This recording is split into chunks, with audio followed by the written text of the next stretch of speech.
Kyle. You'll have to forgive me. See you soon, Nick. Just catching up with the Master Chef. That's all right. G'day again, Tamara. Thanks for keeping tabs on me, Tom. Anyone from TikTok? You might know people from TikTok. So, yeah, some of you are followers from TikTok. The rest of us seems like we're mostly regulars. We've got the same crowd every Tuesday night. And normally I try and be proactive and come up with a specific topic to talk about every Tuesday night, mostly just while people start jumping on over, and then it becomes just us chatting on away, which is fine. That's what we're here for. But I've been working flat out. I've been pretty slack, and I didn't get home from work until dark, so no subject for tonight. But there's 15 of us already, so we can just jump straight on in. The first lizard that we got out tonight, this is obviously... Oh, g'day, Rami, how are you? This is Prickle, our Cunningham skink, who is probably one of my favourite lizards. I love Prickle. G'day, Chris, how are you? So Prickle's one of the ones that we take to schools, birthday, kindergartens. I say that because, about most of our animals, because it's mostly animals that we keep. They either do shows or they're going to do shows one day. But Cunningham skinks, more often than not, aren't very good at this. But Prickle here, little podgy belly she got, she's just great. She's like a blue-tongued nature in a spiky body. Where are you going? Don't fall off. How's the taipan? Is he coming good? Unfortunately, got some bad news about our taipan. Some of you might have heard we've been talking about our coastal taipan for a while, who we've had some health problems with. We've had him for a couple of years now, and he stopped feeding a while back, and we've been back and forth with vets, and he had a bit of a respiratory infection, and it came good, and he still didn't eat. Unfortunately, we took him to the vet this week, well, a week ago now, and we did an x-ray, and there's basically we decided to put him down. There was a lump in his digestive tract, his intestines somewhere, which without an autopsy we can't exactly rule it out, but it was suspected it was a tumour of some sort, which would explain why even after all the antibiotics, after everything else, he still refused food. He had no interest in food. And we don't have a good reptile vet in our area. Our local vets are amazing. I was able to basically say, look, I know this isn't your cup of tea, but this is the contact details of 3 or 4 really good reptile vets, and they were able to deal with them. And yeah, they basically said, there's not much else we can do. You can persist with him, but yeah. So unfortunately, we made the decision to put our taipan down, which is pretty sad. Yeah, it does suck. It's hard with wildlife, especially best look after the animal, not our own interest. Spot on.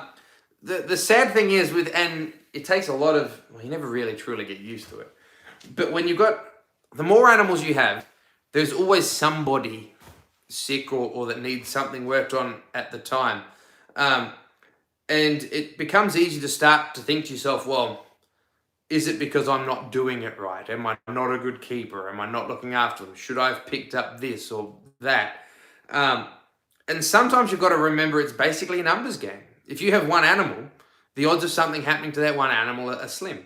If you have 100 animals, the odds are somebody's always going to need some sort of medical attention. It's just a reality, which is why zoos have full-time vets on staff, because it's just a numbers game.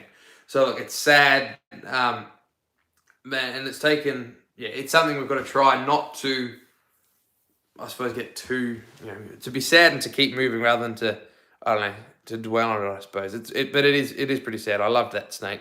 And, I thought about bringing it up and talking about it in other videos, and I sort of just kept my fingers crossed, hoping something was going to change, and we just couldn't get it knuckled out.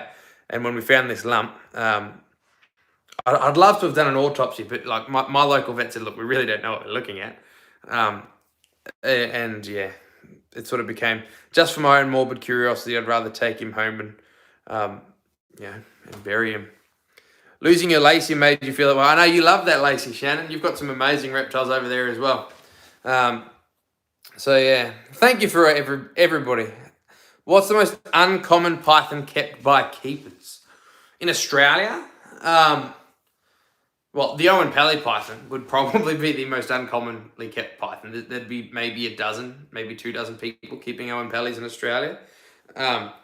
That is, unless you include Pilbara olives as their own species rather than subspecies. There wouldn't be many people keeping Pilbara olives or white-lipped pythons. I think it's debatable whether white-lips are even an Australian species. They're found in the northern part of the Torres Strait, so they technically sneak into as Australian. But yeah. Your first YouTube. Oh, Sids, you're from TikTok. If you do follow us on TikTok, guys, follow Sids. Tell us what your TikTok name is, mate. I can't remember it, but he does some amazing stuff. Like, if I wasn't talking about wildlife, I'd be talking about, Australian history and bushcraft and all that sort of stuff. I grew up on the Bush Tucker Man and Malcolm Douglas, and Sids is, I don't know, Sids is a tour guide or something, I think. He does some really cool stuff on TikTok. Thank you for coming across, mate. How long have I had all these reptiles? I've been keeping reptiles since I was, keeping reptiles seriously since I was 15. So that's 16 years. The reptiles I've got here, there's nobody here that I've had for that long. Some of them have had maybe 8 or 9 years. You'll be here every week, so just like the rest of us. We do get a few regulars. Sorry about bell frogs. Can you keep bell frogs? I don't know which states you're in. You can keep bell frogs of one description or another. In most of the green and golden bell frogs, probably the most readily available in captivity. Growling grass frogs are also on license here in Victoria, but only real diehard enthusiasts. I've been looking for growling grass frogs for years. Victoria, Victoria, you can keep green and gold bell frogs. You'll come up with pretty easily if you hop onto an amphibian Facebook page. Put a wanted ad up for green and gold bell frogs, you'll find them pretty easy. They just want UV and not to be kept too hot. Growling grass frogs, I had green and gold bell frogs, and I moved them on, and mostly because I wanted to leave I had them in an outdoor enclosure. I moved them on partially during COVID. I moved on anything I really didn't sort of need, and I redid the enclosure. I've just got plants growing in it because I want to get my hands on growling grass frogs, which are endangered in Victoria, and breed them in there. I've also got to build another outdoor enclosure for my parents' tree frogs. Have I got any rough-scale pythons? No, we don't have any roughies these days. I've had roughies. I've actually bred roughies. But again, we moved on a lot of our animals, and roughies were one of those ones that... my 2 roughies were great, but they weren't animals that I desperately needed for shows, unfortunately. You caught them out in the wild. Ooh. Yeah, so we can keep bell frogs. You can't keep any wild caught frogs. Have I heard of camos? Yeah, I've heard of camos. I met Camo very briefly when we were at the Penrith Reptile Expo. He wouldn't know me from a bar of soap, but everybody knows Camo. So yeah, but I don't know him well. I've heard of his facility. I've seen videos. Thank you, Louise. So yeah, wildlife, mate. If you really want to keep frogs, you do it the right way. Hop on get your license. Hop on a reptile club or a herpetological club or something and buy them captive bred. We shouldn't be taking stuff out of the bush. It happens. It's how everybody generally starts. How old are my saltwater crocs? I don't currently have any salties. I've got 2 freshies who are both sort of 3.5 years, or 3 or 4 years old. We've had several salties over the time. I used to keep a 16-year-old saltwater crocodile. She was just shy of 7 feet. She was amazing. But no salties at the moment. We will get a salty back. I have one, but it's on loan to a friend in another state, just because, again, I could only afford during COVID to run 1 crocodile enclosure. The enclosures are very high. Crocodiles take the most energy to heat because unlike a light in a cage, our crocodile light, again, I'm always worried it's going to move, it's going to cut out. This light bulb, is 375 watts. And under this floor, the pond overflows into a sump, and there's about 600 watts of water heating plus a pump. So I used to have 2 of these enclosures running, which is, like a couple of thousand watts. So I kept the freshies because I can keep my 2 freshies together. And our salty, we put out on loan once we get enough work again to justify the expense of our second crocodile. I'll get him back, but is with a friend interstate doing shows for them. Do I own any fish? Not really. I got a dozen goldfish in the crocodile tank, and I've had a few cool fish in the pond out the front. But no, I've never been particularly into aquariums. I look at aquariums and I think they're amazing, but they've never been my specialty. What did I feed her at that size? She was easy to feed, actually. The smaller ones are harder. At that size, she'd eat whatever any animal didn't. So she'd get lots of, it was a leftover rat, a rooster, a chicken, a quail. From time to time, she'd get, like, offal, like we'd done. Sounding really morbid now. But we like, I live on a farm, we raise our own meat. So she'd get things like, beef heart and lamb's heart and liver and stuff like that. So, terrible audio down near Warrnambool. Yeah, I don't know can everybody else hear all right, or is it me? I'm not too far north of Warrnambool, so my internet's not much better. Had a python lay eggs despite not mating in over 10 years. She was very sick, apparently last effort to produce offspring. Did the eggs hatch? Because some reptiles, there is cases of sperm retention in a lot of reptiles. Boas and things like that have been recorded not mating for years and years and years, and then having babies. And there's several species of reptiles, I don't know of any pythons, but I know in boas and in monitor lizards that have proven to have parthenogenic clutches, where they've never had any access to a male, and they still reproduce babies that turn out to all be genetic clones of themselves. But more likely than anything, if they didn't hatch, is that she's basically passed sort of unfertilized eggs. Like bearded dragons are notorious for it, where, she's developed ova for some reason. All the hormonal shifts have gone through as if she's mated, and she's basically laid a clutch of dads. So that's also possible after that period of time. I keep cutting out. Can you hear in Melbourne? Sorry, guys. I shouldn't have moved the phone. Do you think you'll go for a walkabout and try to try and find a young fierce snake to raise up, possibly breed a pair? I'd love to get another venomous, another inland taipan. We will get another inland taipan. We were offered one the other day, and it's in Queensland. I just can't afford it at the moment. You hear me fine? Some of us do, some of us don't. I don't know. I don't have great internet here. So yeah, we will get another inland taipan. We'll maybe get another coastal taipan. But we can't go to the bush and catch them. They have to be captive bred. But while we're talking, we'll get out some snakes, eh? If I breed my growling grass hogs, would you like to have their tadpoles? No, I need them to be captive, like to be born and on license. It's a bit more complex than that. From Ballarat, all clear? All right, we'll get out some venomous snakes. Who do you want to see first? We've got a spotted black snake, and we've got Rowdy. And you all know Rowdy, who's our eastern brown snake. Yeah, sorry, wildlife. Just me being me, I need to stay above board with everything. I need to record all my animals because I'm held to a pretty high standard by Parks and Wildlife for obvious reasons. So yeah, would you guys like to see Rowdy, the brown snake, or our blue belly black snake? I don't know. Think about it. What's everybody else saying? Fine audio. Most of us can hear. I don't know. Rowdy. What mood is Rowdy in? I don't know. We'll have a look. We'll go Rowdy first. Really, we're going to get them both out. But we'll go Rowdy first.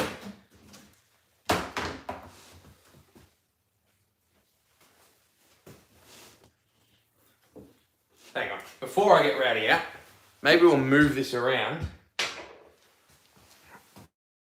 so that I can work with him on the floor, because I don't know what mood he's in. There you go.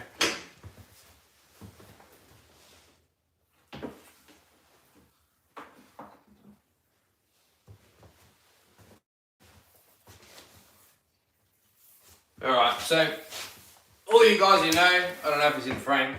This is Rowdy. Rowdy is the bigger of our two eastern brown snakes, which is the second most venomous snake in the world. I feel bad, I say the same facts every week, but like I say every week, the facts don't change. So this guy is the second most venomous snake in the world, the most common cause of snake bite death in Australia. Wasn't always the case. The tiger snake used to be, but basically a lot of people live in brown snake habitat these days.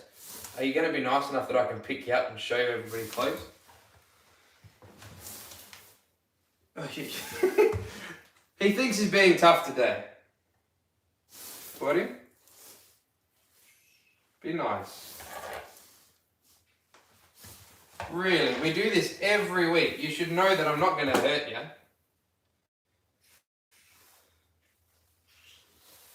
You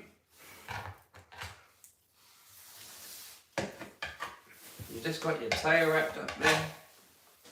There you go. So Rowdy here is probably the biggest Eastern Brown that I've ever had much to do with.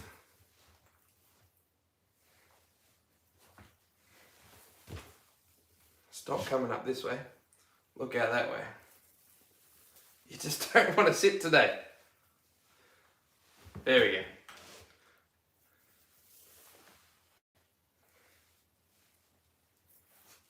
You just want to be difficult today. Yeah, I see you too. So yeah, Rowdy here is the biggest of our two Eastern Brown snakes. We've got Rowdy and Rover, because I'm not a creative person. And he actually looks like he's coming up to shed. I see. Big open mouth. Isn't he a pleasant boy to deal with? Who wouldn't want one of these as a pet? Don't get one of these as a pet, guys. I love my brown snakes. This is one species though that, look, if I wasn't doing shows, if I didn't have an educational purpose, I wouldn't keep myself. They're just, they take so much, you know, all our venomous snakes are serious snakes to handle, but if there is a snake that gives me the beheebie-jeebies to handle, it's this guy here. He's so big and alert, and yeah, I don't know. There's just something about him, eh? He's a different thing to handle than any of our other venomous snakes. You want to look everybody up there? You can just see him looking at me. He's, I don't know, there's just something about him, guys. I'll put him down. You've done well to sit there, that's just for me. I just said how good you were. You didn't have to come and strike at me again.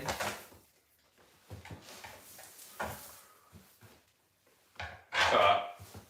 We'll put you away for a bit, and that way I can keep answering questions. It's too late in the day to get tagged by Rowdy.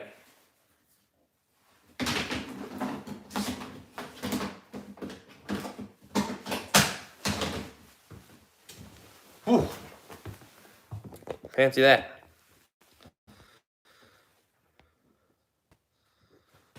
Well, there was a live on TikTok. Yeah, we do a live on TikTok every week, mate. Are the brown snakes friendly with each other? They've never met each other. Thank you very much, Stuart. We love being with you. That's why we're here. Thank you very much. I appreciate. I used to do a few live streams early on, and I sort of stopped because I'm like, look, nobody comes and watches. But you guys are here every week. Should have called him Sassy. Rowdy, the name Rowdy was actually just given by, I think the first video we put of him up on a TikTok video. Somebody said, oh, he's a bit rowdy. I'm like, not a bad name. And it sort of just stuck. Your python just bit you. I hope it wasn't too bad. Yeah, they're not kept together. They don't get along.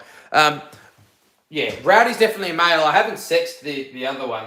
That being said, even if there was a female, I don't think I'd breed Eastern Browns. They're just, I don't know. You've seen Rowdy. I'm not sure how comfortable I'd feel giving anybody else the offspring of Rowdy. If somebody gets bitten one day, 10 years down the track, I'd still feel responsible. So yeah, I don't think I'll breed the Eastern Browns. Bit of a colour change in the last few weeks. Yeah, I think he's definitely coming up to shed. When I said it, I was looking at his belly and I was like, I'll bring him around to show you the orange spots. Like, he's got no orange spots today. So yeah, he's clearly coming up for a shed. He's getting a bit dark. Rover, our other Eastern Brown, he's much lighter. He's almost like a browny grey.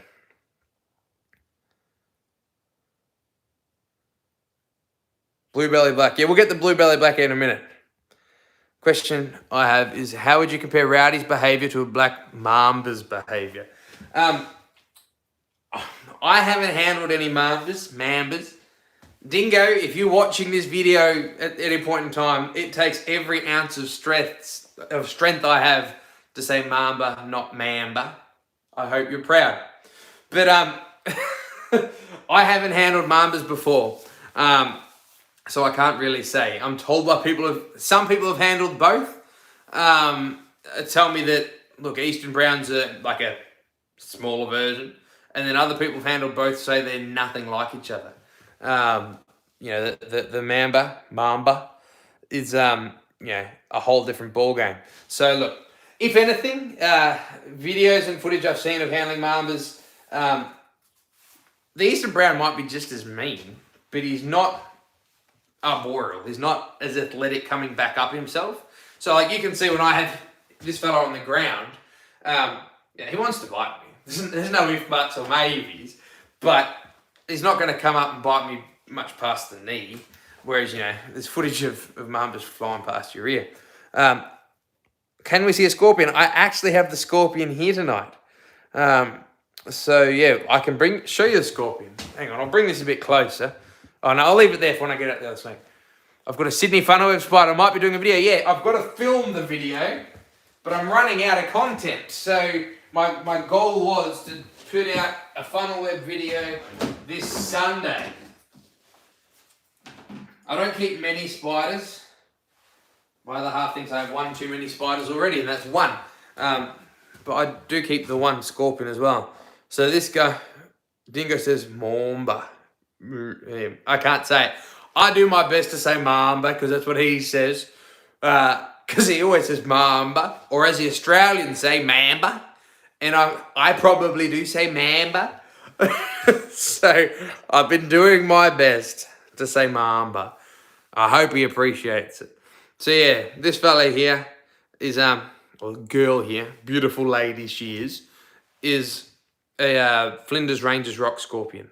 So it's not quite the biggest species of scorpion in Australia, but it's the biggest that we can keep in captivity. There's apparently 2 species slightly larger, but they're both found in the Northern Territory where it's illegal to collect invertebrates from the wild. Whereas these guys come from South Australia where invertebrates aren't protected, you can collect them from the wild for captivity. So it means that these guys are pretty abundant in captivity. So it's the biggest scorpion you can keep here in Australia.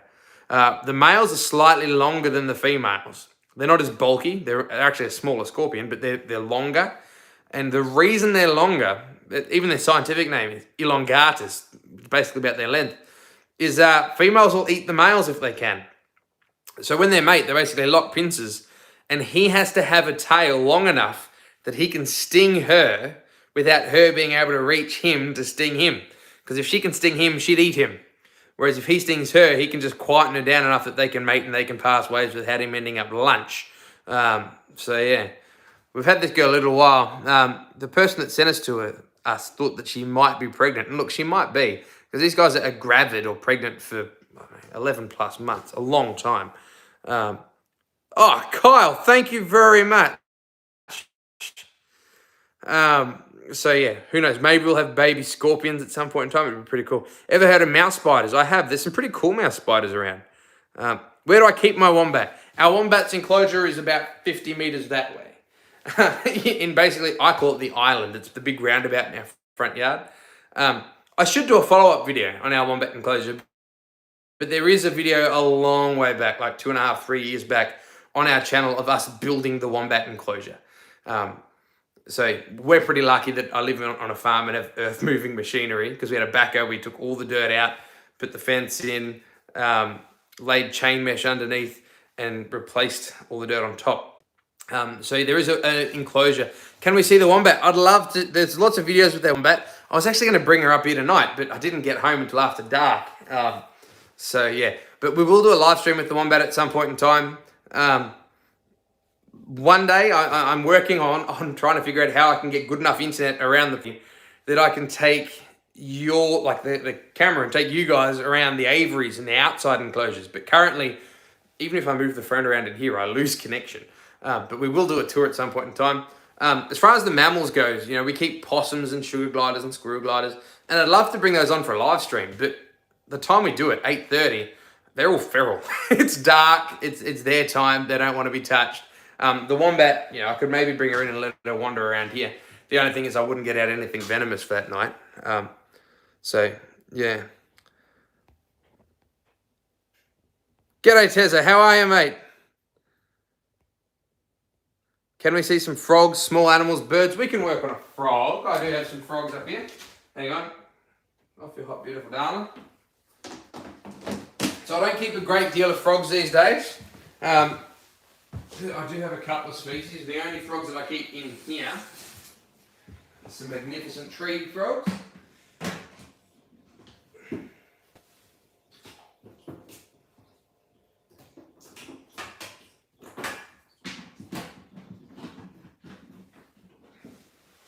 Alright, how well is going to want to sit still for us? Alright. Magnificent tree frogs, or splendid tree frogs. It's a better name. Don't you jump. So the green tree frog, which most people in Australia know, is probably one of the most widely distributed marsupials in the world, or certainly in Australia. But in a small patch of the western part of the Northern Territory and up the Kimberley, you get these guys as well as the green tree frog. So they're very, very closely related. Some of the differences, they're going to have these nice white spots and bright yellow underneath. And the other big difference, they've got really big, what we call parotoid glands. So he's got big bulky head, looks like he's got a fat buff head. And those parotoid glands, all our frogs have them. But in the green tree frogs, I've got, no, I don't have green tree frogs, I've got magnificent tree frogs, which are very closely related. But these parotoid glands, they're basically poison glands, like a toad has. They don't make it poisonous to eat, but they do secrete a very bitter tasting chemical that makes them basically unpalatable. And those spots, like a lot of poisonous animals, basically signify to animals that might want to eat it that, look, I'm poisonous, I taste bad, don't eat me. Go find a green tree frog. But they're very cool frogs. They are very closely related to the green tree frog. They're very similar in all other respects, other than spots, the parotoid gland. And the two live side by side. But they also have a slightly different habitat preference. So even when you find green tree frogs and magnificent tree frogs, green tree frogs are often living, in arboreal environments, trees, palms, anywhere they can find some water up there. Whereas the magnificent tree frogs usually like living in rocky areas. So up in the Kimberley, you get big rocky escarpments, and they go right into the back of these rocky cracks where there's a little bit of moisture. They spend their days under there, and they come out to the opening of the cracks, call out for girls during the night. I'm missing a few comments here. Ever heard of a water-holding frog? There's a couple of species of water-holding frog, I believe. They're very cool. Unfortunately, they don't exist in captivity. Hope the family's doing well. Yeah, the family is doing well, Terry. Thank you very much. I hope you're doing all right as well. I keep meaning to spend some time up your way, Mildura, at some point in time. Maybe, this summer I'd love to do some herping, but we've got another little tacker on the way. Does the bitterness disappear in captivity as it does for poisoned duck frogs? Look, I don't know. Magnificent tree frogs are bred in captivity in relatively sound numbers, but they're not something that attracts a heap of scientific study. So I don't know. It'd be an interesting thing to find out. I'm not going to go lick them and find out myself. But yeah. Thank you, Stuart. Yeah, if you are watching, guys, and you haven't already, give a thumbs up. We've got 28 viewers and only 17 thumbs up. And the more thumbs up we get, the more people see our videos and the more I can justify doing these live streams. Do I have any green and gold bell frogs? I used to have green and gold bell frogs. There used to be some on our Facebook page. But I don't keep green and gold bell frogs anymore. I actually moved them on and want to replace the enclosure that they were in. I want to designate to growling grass frogs, which are a close cousin. Thank you very much, Basil. Come back here. I knew that was going to happen eventually. Can't wait to do a herping video. I'd love to do some herping videos, and we will try and do some herping videos. We're just going to be careful how we do them. We've got very strict rules in Australia about handling wild animals, which is why I usually use captive animals in my videos for two reasons. The first one, I'll put him back before he kamikazes again. But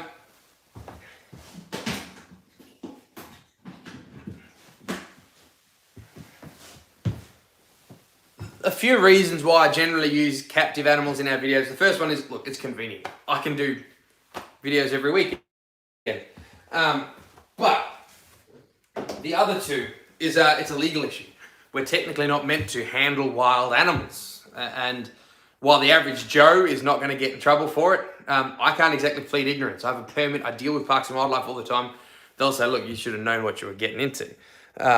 So, yeah, I'll get in trouble, depending on what state I do, where I do it, and stuff like that. The other thing is, from an ethical point of view, I've always been funny about doing a bunch of herping videos. Like, I'd love to do a video and show, look, this is the habitat they live in. But if I want to teach you about, well, we'll take out the blue belly black. If I want to teach you about the blue belly black snake, I can take you out my captive blue belly black snake and give you all the facts, probably more facts than I could if I was thinking of them on the fly with a wild blue belly black who's stressed out at the same time. So look, we will do some herping videos, but they're not going to be, 20 minutes of me holding this animal and the same in-depth sort of content as I do with captive born stuff, because I don't know, if I'm going to do that, I feel it's more ethical to use my captive born stuff. You have to make it up to see Dingo and his new property he has in the works. I'd love to go and visit Dingo. You all have to, if you watch Dingo's channel, you've got to tell him he's got to come to Australia and visit Wicked Wildlife. Haven't seen one in 30 years? All right, I'll move some. He's at the bottom of the tubs that I've brought in. The venomous snakes are still in another room because I don't quite trust Isabella, my little tacker, up here with them until we get a lock bit on the room next to this one. So I've been carrying them up in tubs every time I do a live stream. You'll have to excuse this guy. He has a little bit of a nose rub for when he was transported here. So this guy here is a blue belly or spotted black snake, which are both fun and silly names. He's got a grey belly rather than a blue belly, and there's not a spot on him. There's actually two colour morphs of the blue belly black, spotted black. You get a jet black version and you get a spotted version. And I have two. One of them is ancient and geriatric. Unfortunately, I think he's probably getting to the end of his life. He feeds a couple of times a year, and but he still feeds and he still goes. He was given to me for free as a retirement home. But this guy here is doing well. But both of them, same colour morph, jet black. And these guys work out to be the most venomous, or the most toxic venom of all the black snake genus, in Australia anyway. The Papuan black snake in Papua New Guinea is more toxic than them, but it's in Papua New Guinea. So in Australia, of all our black snakes, the red belly, the collates, the king brown, the pygmy mulgars, the spotted black has the most potent venom. So not something you want to get bitten by. I don't like how you hold my wrist, buddy. I'll sit you down. And he's off. So we keep a couple of black snakes here. These days we've seen Nala. We've got the king brown of the mulgar, who's a black snake. The spotted black snakes. And we of course have Brutus, the red belly black, who's got the night off because he does every live stream. And we used to keep Colette's blacks as well. And that's pretty much all the black snakes that we can keep in captivity. I do have a friend who's got spotted black snakes, or Butler's black snakes. Sorry, not spotted black snakes, spotted mulgars, or Butler's mulgar. But they're very, very rare. I don't think we can even keep them here in Victoria. So, oh yeah, he's up and buffing. Big boy. This fella actually doesn't even have a name, our blue belly black. So I'll come up with something. I was going to call him Red, just because he's a blue belly black, and we call redheads blue, so why can't we call blue belly red? But I don't know. I haven't got a name that's stuck for it yet. So let me know if you come up with one, but...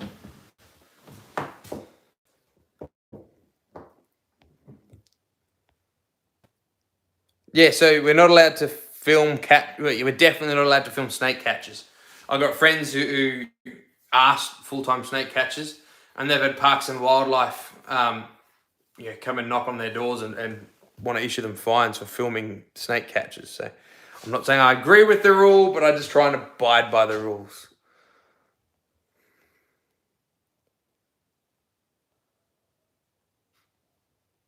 Yeah, Dingo was planning on coming to Australia. The restrictions got in the way. And he wants to come here at a specific time. Like he wants to come up for February. Basically, he wants to come for snake season. So, I'll skip back up to the beginning of where I was. Really wish you could get some of the Australian tarantulas, but they're on permanent export ban. Yeah, we don't export any wildlife out of Australia. That being said, some wildlife gets out. Some of it legally. There's a lot of Australian wildlife that's legally overseas that either got out before the 70s, before we had export bans, or has been sent out from an Australian zoo to an accredited zoo overseas. They've bred them and then they've moved surplus animals onto the public. So like inland taipans are surprisingly common in the pet trade overseas, but other reptiles and wildlife are non-existent.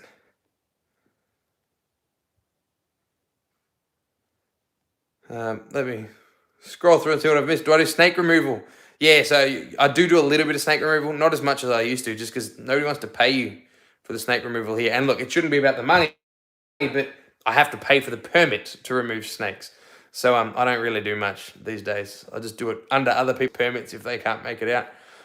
Need to do a video from Australia Zoo. You know, it's almost sacrilege. I've never been to Australia Zoo for a wildlife enthusiast in Australia. Partially because if I'm going to go to Queensland, I want to go to real Queensland, and that's North Queensland, or far North Queensland. But I've never been to Australia Zoo. I've just never spent a great deal of time in Brisbane, Gold Coast, Sunshine Coast area, the southeast.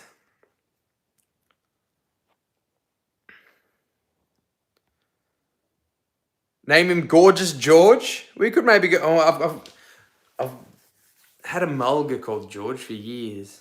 I don't have him anymore, but I don't know. I feel bad replacing George with Gorgeous George. I'll think about it.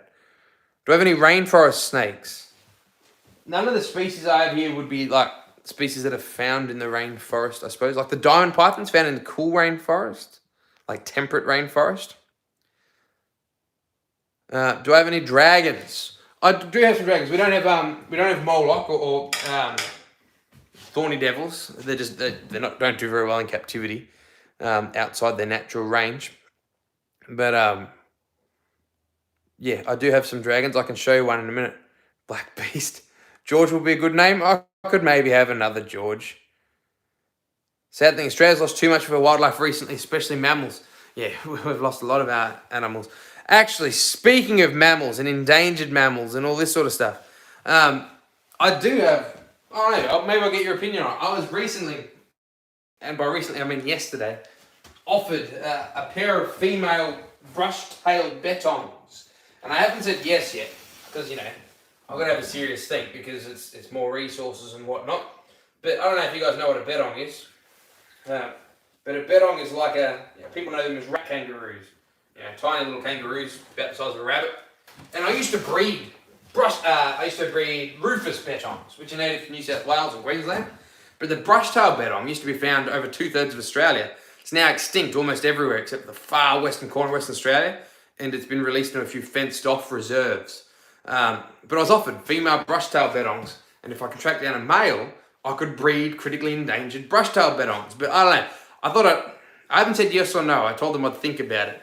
But I thought maybe I'll run it by you guys. Do you think I should be getting brush-tailed bettongs or wheelies?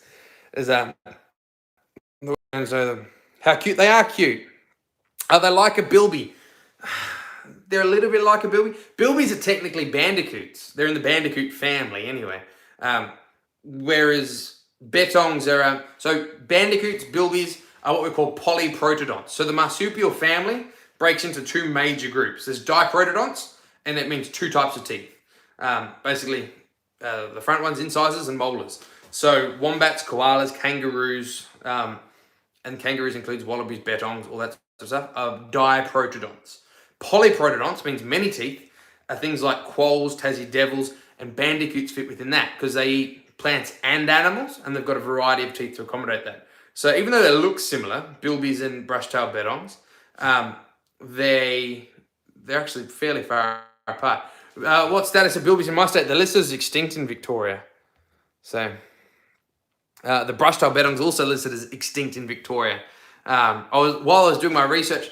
Thank you very much, Sydney. How did I go with the storm? Did I get hit? No. We had the storm pass through here, so I didn't sleep very well at night. I was getting up every few hours, and the torch going around checking my aviaries, but no damage was here. Luckily, most of the damage was far east of us. Over where my parents live, the other side of Melbourne, there's trees down everywhere. My brother's just got electricity back today after almost 5 days with no electricity, which you can imagine me here 5 days with no electricity. I'll be running around with hot water bottles. And luckily, you know, he lives in the city. Speaking of hot water bottles, where I live, if we have no power, we don't have water because we run on a water pump. So, God, I can't imagine being 5 days without power out here. We really should get a generator or something one day just because of all the animals here. It'd be too dangerous. You think brush-tailed bettongs would be great? Look, it'd be amazing. I do have to build a bigger enclosure to do it. The people have spoken. I'm getting some bedongs. I have bred Rufus bedongs, so I'm not new to bedongs. I bred Rufus bedongs for years, which again are extinct in Victoria, but they're secure in New South Wales and Queensland. But the brush-tailed bedong is pretty rare in captivity. Well, rare in private hands in captivity. They're bred in en masse to release into giant outdoor enclosures like arid recovery. But yeah, it's the first time I've ever been able to get my hands on brush-tailed bedongs. How floods affect animals in Australia? It depends on the animal. Some animals seem to do perfectly fine. Some animals certainly get hammered. I've been sent an awful lot of photos of things like wombats that have drowned in burrows and things like that, unfortunately.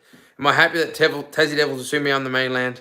Kind of said that the tumour would get them on the mainland. So yeah, there's devils being bred on the mainland. There's people talking about releasing them on the mainland. I don't think it's going to happen. Not anytime soon anyway. They're being bred in bigger and bigger enclosures. So it gets to the point where how wild is still wild, but they're still being bred within fenced reserves. And within fenced reserves, it's great. It means we've got safety populations. But Tasmania's also got some pretty good safety populations as well. They've taken a lot of devils off Tasmania and put them on little islands off the coast of Tasmania. And they're also safe from the devil facial tumour disease. So, yeah. Of course you should, Nick, if there's a spot for them. I do have an aviary in mind that would suit them. I just need to extend it. Well, it already meets the standards for bedongs, but I feel we want everything to be better than the standards, Like, I feel these enclosures are too small, but I've had to get everything into this room first. Then I can start making stuff bigger. Yeah, brush-tailed bedongs, the more breeders we have, the greater the gene pool available for reintroduction. Unfortunately, these bedongs, they'll be fantastic for education. Well, these won't. They're not hand-raised, but I could breed hand-raised animals to use for education.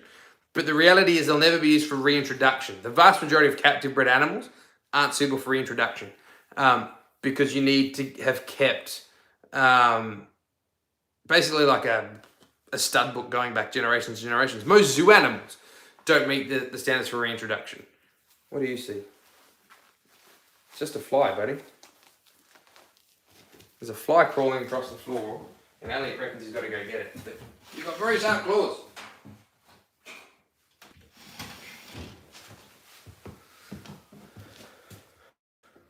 Let me see what I missed.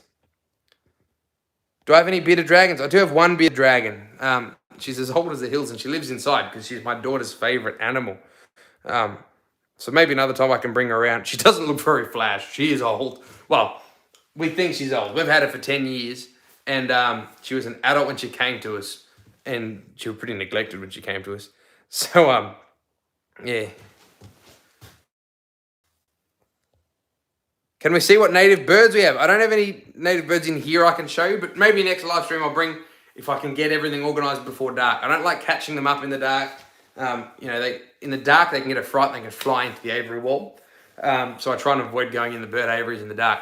But I do have a major Mitchell's cockatoo and a red-tailed black cockatoo. If I can't get them in for a live stream soon, come summertime, when it's light during this time, we'll do a live stream then, eh? We can bring them all. Can't be doing without my generator. Keep the incubators going when the power is down. Spot on. Oh, you keep waterfowl and stuff, don't you? Or game fowl. What else am I missing? What do I think of the island dingo? Island dingo?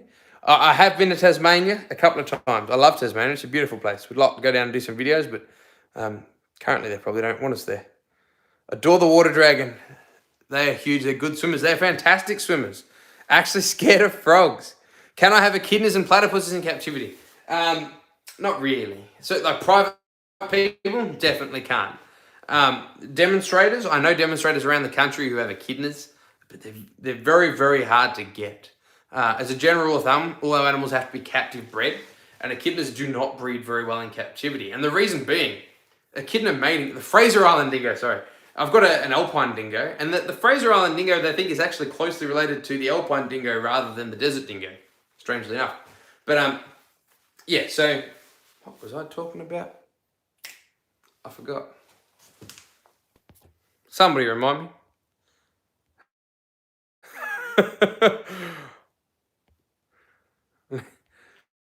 Need to keep up with the ADHD tablets. Does my daughter I have a daughter. Does she like the animals I have? She loves most of the animals. Oh, yeah. So echidnas and platypuses. That's what I was talking about. So echidnas are very, very hard to breed in captivity. And the reason being is because their mating habits, basically, they form what we call a train. And one female will be followed around by a group of males. And she's fitter than he is. So as she's walking around the bush, the males will get tighter and tighter and drop off bit by bit. And in the wild, when it gets down to just one that keeps up, he's the fittest and she'll mate with him.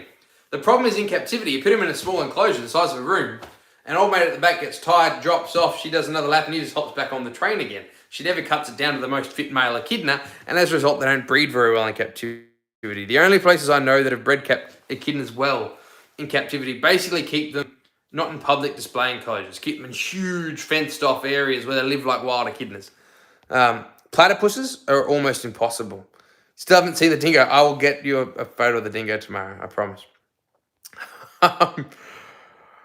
So yeah, platypuses. Sorry, I need to head to bed soon.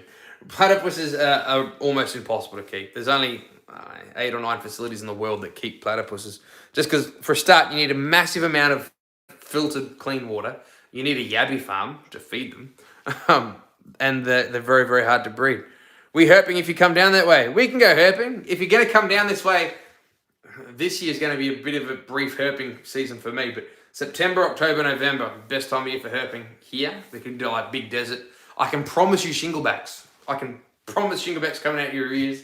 My target species up there is a heath monitor, but don't hold me to it. But yeah, the only thing is this season I'll be a bit limited because I'll be on standby because the new baby is what tigers. Oh, we can do tigers. We can go south and find tigers and copperheads. But yeah, I'm a bit limited.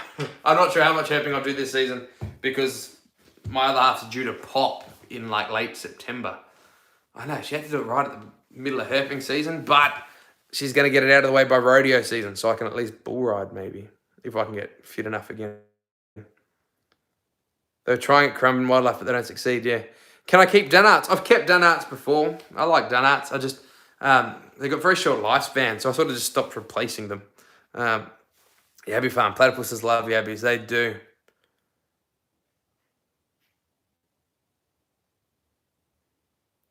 Eclectus parrots. What native parrots could I get for us? I do have 2. Oh, thank you very much, Devilly.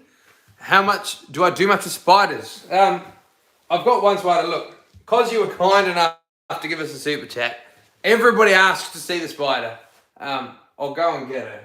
I won't be able to take her. Maybe I've got a tub or something I can put her in. Hang on. Just because you can't really see her in what she's in. So if I can find something to put her in, I can show you a bit better.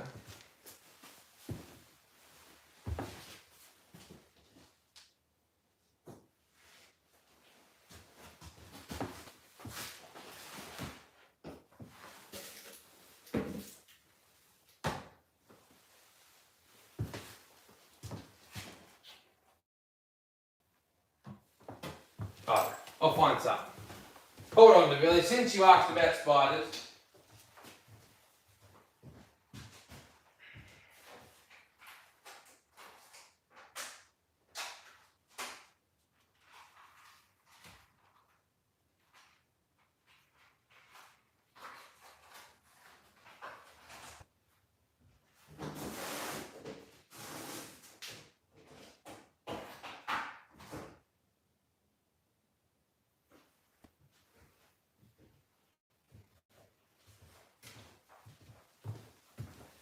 here. I've just taken a piece of bark out so you can see it.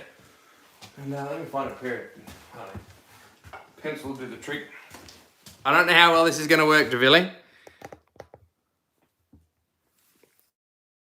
So this girl here is the only spider I keep. And she's a Sydney funnel web. So this is the most venomous spider in the world. You can see her eating cockroach in there. So yeah, she is a female. Look at that, she's going to bite my pencil. So she's a female. Females are less venomous than males, and pretty much all the deaths are from males. The reason males kill... You can actually... I don't know if you're going to be able to see it very well. You can see venom dripping down her fangs. I don't know if you can see it if it's blurry. But yeah, you can actually see the little drops of venom. Be careful with the funnel web. Yeah, if you're bitten by her, it's going to suck, especially in Victoria, because we don't keep funnel web anti-venom.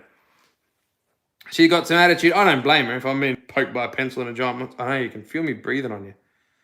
She's one serious spider. I'll put her away, but Davili, there you go. My mouse buddy used to grab on the tongs. Yeah, she's a bit gnarly. She'll grab onto the tongs as well, and she'll spit out the mealworm to keep chasing the end of the tongs. She's crazy.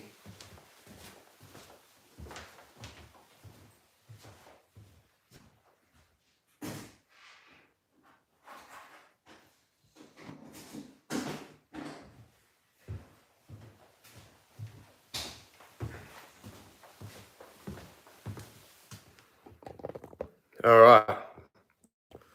Most venomous spider in the world, eh? Can't they jump a little bit? No. So funnel web fit in a family called megalomorphs, which are like old spiders, or like an ancient group of spiders, and they can't jump at all. So, Alex, thank you very much, mate. Any native rodents I could keep? There is a few native rodents that we can keep. I have plains rats, or plains mice, which we'll do a video on one day. And I'd like to keep Mitchell's hopping mice again. We can keep Mitchell's and Spinifex hoppers. They're pretty much the only 3 native rodents that are available. I would love to keep water rats, Reptile, and a friend of mine breeds them in Queensland, but they're not on our permits down here. Somebody asked about black widows. Our redback is in the black widow family. For years and years and years and years, the Americans argued that it was just a black widow, but we now know that it is genetically distinct. Catch you all next Tuesday. Thank you for popping by, Kyle. Have 31 tarantulas and a jumping spider. Spiders are cool. I don't think I'd ever keep many of them. The funnel web's more than enough for me. I used to keep bird eaters and stuff like that, but the reality is they don't make great displays. I put them on a table at a show, and after 20 minutes, all it is a hole in the dirt, and me saying, I swear there's a spider in there. So I don't keep many spiders because of that. The sad reality of once you're a business, it shouldn't be about business, but look, you've got to justify things as a business. Mice are a brave word to use at the moment, especially in New South Wales. Reptile, I'd love to do a video on a Reptile. If I can ever get back to Brisbane.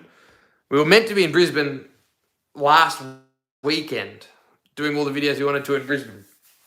And we went to New South Wales instead of Brisbane. Put Brisbane off 2 weeks.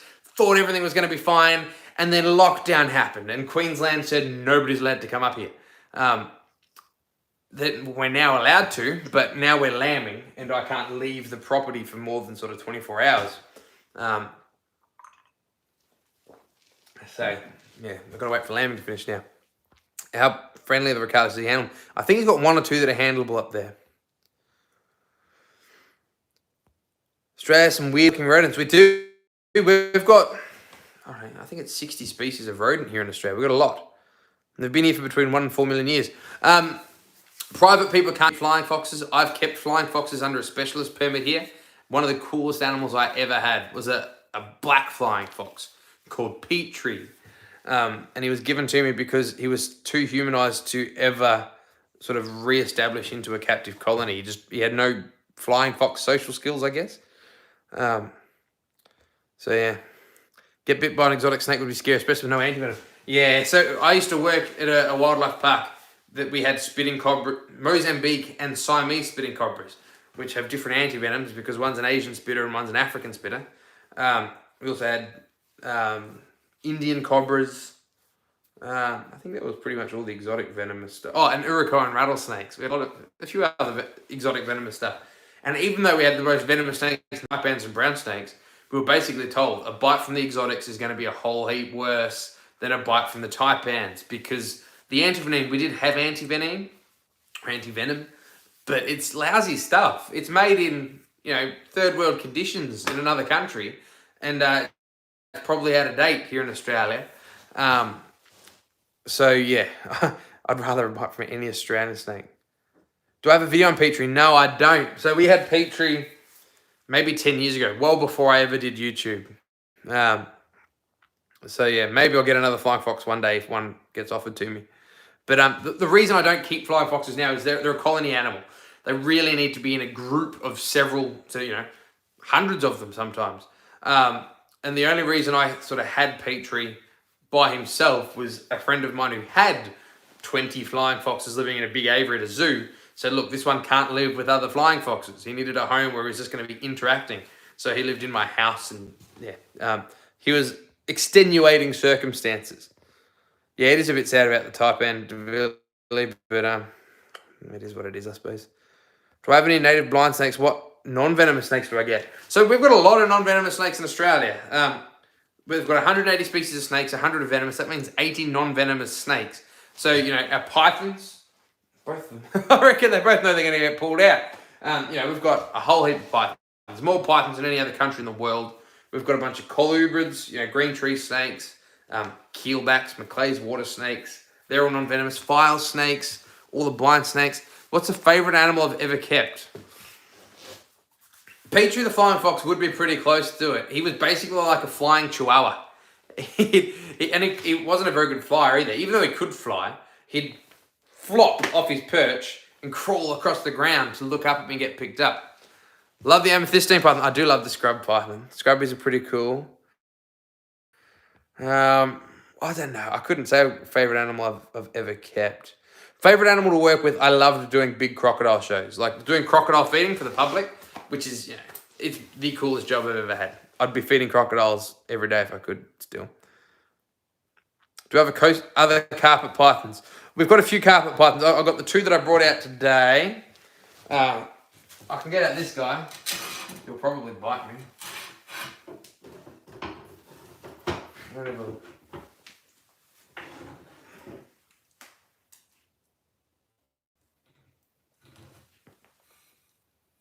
You're definitely going to try and bite me.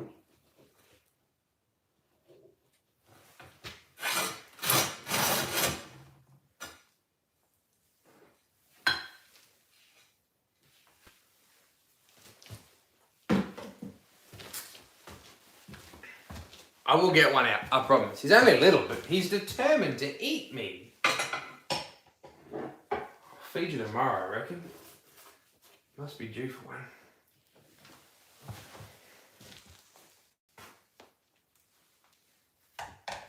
See? It's not food. It's just me. So yeah, this is another carpet python. This is a young diamond. I don't know, 18 months old, 12 months, 18 months old. Hopefully we'll get him big by the end of this year. And I want to move my diamond pythons into an outdoor enclosure, which is a bit of an experiment. I live pretty far south, but I've got sort of a sheltered spot in the garden that faces north. And I reckon an outdoor diamond python enclosure would be really cool. And it's close enough to this room that if I have to run heat to a warm box, I can. But you've got to be careful keeping stuff outside. Obviously you don't want them to get too cold, but you also want to be careful if you're heating them. If you heat them enough that they don't go into brumation properly, they stay active, they stay burning the same amount of calories that they would during an active period of time without being able to feed. So they actually lose weight. Whereas if they go into proper brumation, they get cold enough, their metabolism drops properly and they do okay. So I might offer some supplementary heat, but you've got to be very careful not to offer too much supplementary heat that they don't adjust to the winter. But yeah, so this guy's one of the many carpet pythons that we keep. Carpet pythons make up a fair chunk of the reptiles that we keep, just because carpet pythons work really well for shows. I really should keep less carpet pythons and more children's pythons, because I can keep twice as many children's in the same space. But I like carpet pythons, so I keep carpet pythons. What snakes are in the enclosures behind me? Samson's a Darwin carpet python. Jake is a Murray darling. But normally there's a big diamond in there.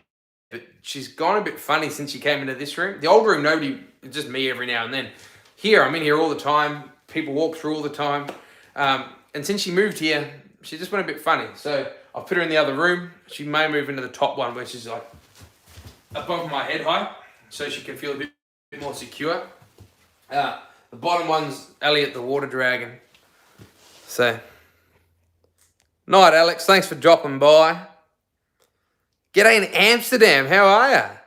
Really enjoy the live streams and of course some normal videos. I'm glad you can get on by. I don't know what time it is in Amsterdam.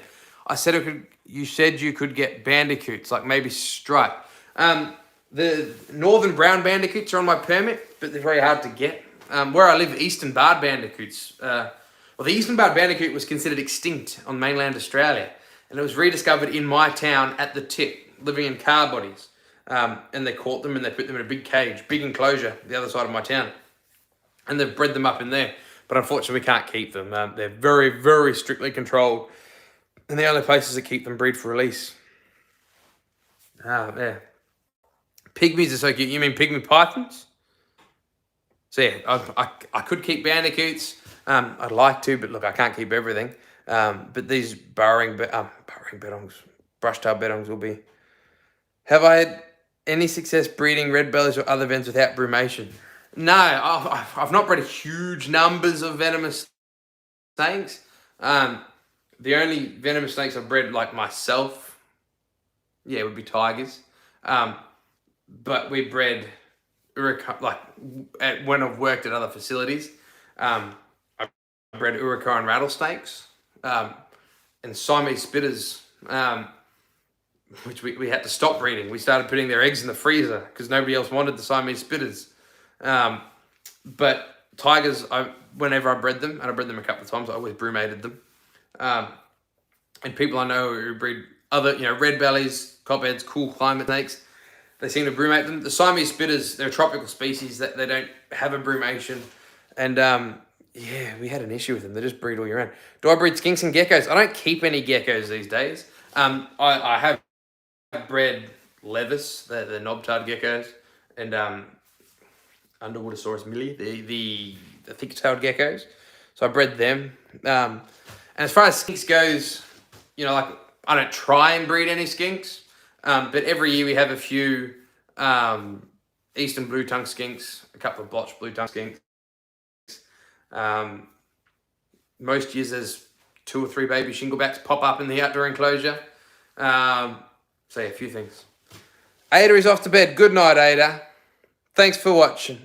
I'm going to head off to bed too soon, I think. Pygmy pythons are cool. I've had pygmy pythons before. I don't think I'd breed pygmies. They're so fiddly to get feeding. They're cool.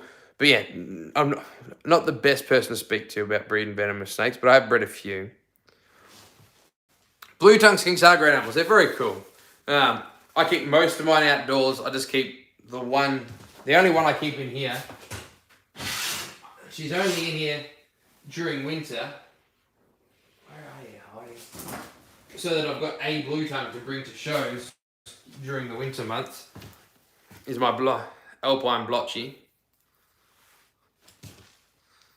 They're a good size. They eat really well. They're pretty chilled. Yeah, blue tongues are fantastic. And look, I'm not big into colour morphs, but the colour morphs are only going to make blue tongues more popular. Because, the one drawback of blue tongues, I love blue tongues, but a lot of people who aren't reptile people, when they say, what reptile should I get for my kid? And you say blue tongue, like, oh, blue tongue? Like, we find blue tongues in the backyard. There's all these colour mutations in blue tongues now. So people bred albinos and black blue tongues, melanistic blue tongues, years and years and years ago. Bloke in Queensland started breeding the albinos to the melanistic blue tongues. So you get normal blue tongues that carry the gene to be white and black, but they look normal. They carry both genes. When you breed them to each other, you get a 1 in 16 chance of them inheriting both yellow and both the white and black gene, which cancel each other out and you get bright orange. They've bred silver, they've bred all sorts of coloured blue tongues, which look, they're not my cup of tea, but they're very expensive at the moment. But as time goes on, there'll be more of them. One day, in 10 years' time, you'll be able to buy albino blue tongues for the price you buy normal blue tongues. I'm the same, not a fan of colour morphs at all, especially with how it's going with royal pythons, etc. Yeah, look, colour morphs aren't my personal interest. I used to be strongly against them, but these days I'm like, you know what? They probably don't do any real harm to the hobby. It's just a sign of where it's going. But I do think with the blue tongue lizards, it's going to make them even more popular once those morphs become affordable to the regular person. Especially in Victoria, you don't need a license for blue tongues, but people get put off them because they go, oh, well, I can find a blue tongue in my backyard. Be like, well, can you find this blue tongue in your backyard? So, I think they'll become even more popular. But this girl here, she's an Alpine blotchy. Aren't you a good girl?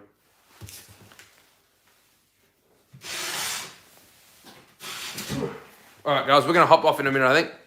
Just got to look out for the risky breeding like for jags. Yeah, look, so Jags and spiders, I'd never breed them. I'm pretty much against them. Not even, I know people who say, I've got a jag and it doesn't have signs of neuro. I'm like, well, it carries neuro. But it's not even... See you tomorrow. Thanks for dropping by. I'll be off in a minute too, I think. It's not necessarily what's wrong with that morph that worries me. It's what that symbolizes. It symbolizes, let's say neuro, if you could put a number on it, let's say neuro is 5 out of 10 for badness. If we're willing to accept 5 out of 10, in 5 years' time, we'll be willing to accept 8 out of 10. 10 out of 10. It marks to me the tipping point where we're going to turn snakes into dogs, and we're willing to put welfare aside for aesthetics. So that worries me more than anything else. All right, guys, I'm going to head off as well while everybody's going. So I have the exact same thought process. Yeah, so look, jags aren't my cup of tea. They're pretty snakes. So early tomorrow. Tomorrow, Rami doesn't want you to leave, but look, I'm going to go anyway, guys. So thank you, Stuart, for tuning in. Thank you, everybody, for listening. Like always, guys, I know most of you guys are our regulars. You know the drill, but if you could all leave a thumbs up, leave a comment on our video, ask your friends to subscribe, and if anybody does want to, the 2 other major ways you can support the channel is through Patreon. Our Patreon supporters mean an awful lot to us. Rami is one of our amazing Patreon supporters. And the other thing is, we do have our merchandise available. I'm waiting for my jumper to get back because, I had to order one so I can tell you it's good enough. And shipping from America takes a while these days. But when it gets here, I will show you what it looks like, and you can sort out merchandise from us as well. But other than that, guys, thanks for tuning in. It's been a whole hour. You guys are awesome. But check on back. If I can get out my shorts video, we'll have a shorts video Thursday, our funnel web video on Sunday, and then back here this time next week, guys. Have a good one.